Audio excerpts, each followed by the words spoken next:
You need to be very careful about your timing with retrofits. Because if you're going to take a building, particularly if it requires a deeper retrofit, you need to coordinate with vacancies.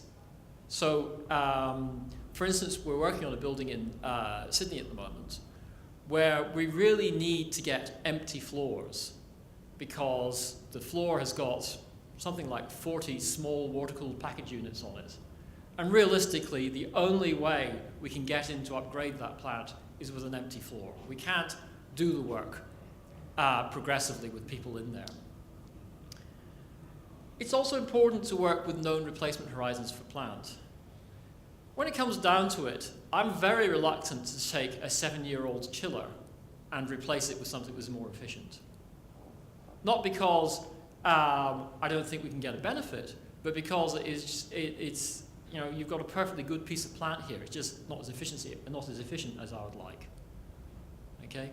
So, whereas if you've got a chiller which you know is on its last legs, it's perfect timing for replacement. Because, be quite honest, for the same money, you can either replace it with an average chiller or with a really good chiller. There is very little difference in price across a very wide range of efficiency with a lot of mechanical equipment. The other issue is about seasonal plant outages.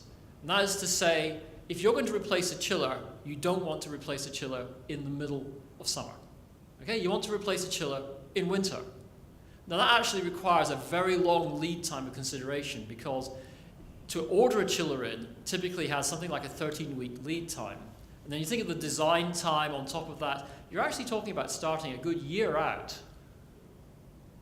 from your actual replacement date for replacement. You can't just go, I'm going to replace a chiller, because if you say I'm going to replace a chiller today, you've got a design period, you've got a lead period, you've got tendering, all this sort of stuff, and it could end up at a very awkward time. So you have to work on that very carefully.